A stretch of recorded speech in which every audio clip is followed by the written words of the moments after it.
राधे राधे।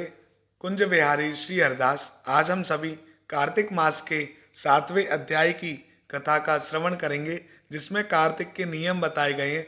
आप सब अपना ध्यान बांके बिहारी जी महाराज के श्री चरणों में केंद्रित करें और कथा का आनंद लें। नमः कुंज बिहारिण्य, नमः कुंज बिहारिणे, स्वामी श्री हरिदासाय, गुरुनाम गुरुवे नमः।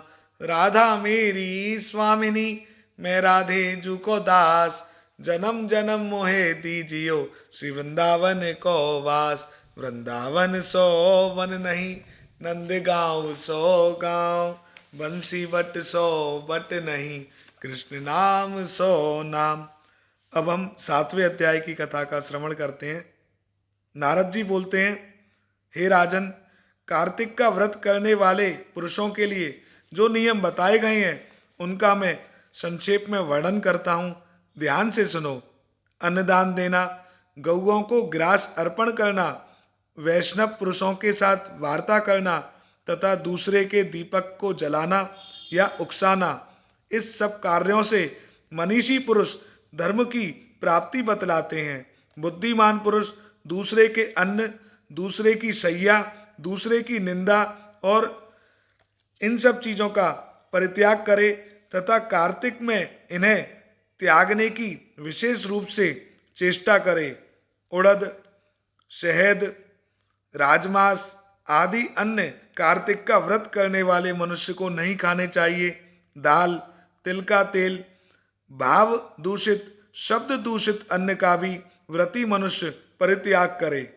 कार्तिक का व्रत करने वाला पुरुष देवता, वेद, ब्राह्मण, गुरु, गौ, व्रती, राजा तथा महापुरुषों की निंदा छोड़ दे। बकरी, गाय और भैंस के दूध को छोड़कर अन्य सभी पशुओं का दूध मांस के समान माना गया है। ब्राह्मणों के खरीदे हुए सभी प्रकार के रस, तांबे के पात्र में रखा हुआ गाय का दूध, दही, घी, घड़े का पानी और केवल अपने लिए जो भोजन बनाया जाए, इन सबको विद्वान पुरुषों ने आमिष के तुल्य माना है। व्रती मनुष्यों को सदा ही भूमि पर शयन करना चाहिए। पत्तल में भोजन तथा दिन के चौथे पहर में एक बार अन्न ग्रहण करना चाहिए। कार्तिक का व्रत करने वाला व्यक्ति प्याज, लहसुन, हींग, गाजर, मूली, साग आदि छोड़ दे। बैगन, लसोड़ा, कैथ आदि भी त्याग दे।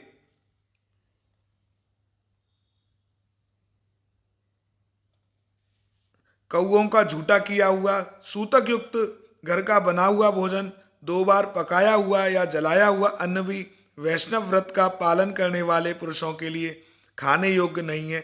जो कार्तिक में तेल लगाना, दूसरे का अन्न लेना और कांसे के बर्तन में भोजन करना छोड़ देता है, उसका व्रत परिपूर्ण होता है। व्रती पुरुष प्रत्येक व्रत में सदा ही पूर्वोक्त निषिद्ध वस्तुओं का त्याग करे तथा अपनी शक्ति के अनुसार भगवान विष्णु की प्रसन्नता के लिए व्रतों का अनुष्ठान करता रहे। गृहस्थ पुरुष रविवार के दिन सदा ही आंवले के फल का त्याग करे। इसी प्रकार माघ में भी व्रती पुरुष उक्त नियमों का पालन करें और श्री हरि के समीप शास्त्र वेद जागरण भी करें। यथोक्त नियमों के पालन में लगे हुए कार्तिक व्रत करने वाले मनुष्य को देखकर यमदूत उसी प्रकार भाग जाते हैं जैसे शेर से डरकर हाथी भाग जाता है।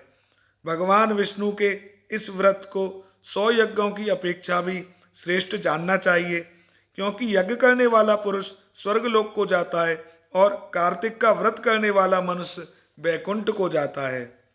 इस पृथ्वी पर भोग और मोक्ष प्रदान करने वाले जितने भी क्षेत्र हैं, वे सभी कार्तिक का व्रत करने वाले पुरुष के शरीर में निवास करते हैं।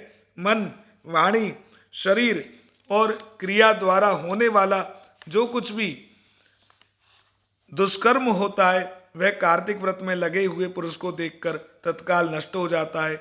इंद्र आदि देवता भगवान विष्णु की आज्ञा से प्रेरित होकर कार्तिक का व्रत करने वाले पुरुष की निरंतर रक्षा करते हैं, ठीक उसी तरह जैसे सेवक राजा की रक्षा करते हैं। यहाँ सबके द्वारा सम्मानित वैष्णव व्रत का अनुष्ठान करने वाला पुरुष नित्य निवास करता है। वहाँ ग्रह भूत पिशाच आदि नहीं रहते। तो आज हमने कार्तिक मास महात्म्य की संपूर्ण कथा के अंतर्गत 7वें अध्याय की कथा का श्रवण किया, जिसमें जो कार्तिक मास का व्रत कर रहे हैं उनको किन चीज़ों को खाना चाहिए और किन चीज़ों का त्याग करना चाहिए उनके बारे में बताया गया है। श्री बांके बिहारी जी महाराज की असीम अनुकंपा आप सभी पर सदैव बरसती रहे।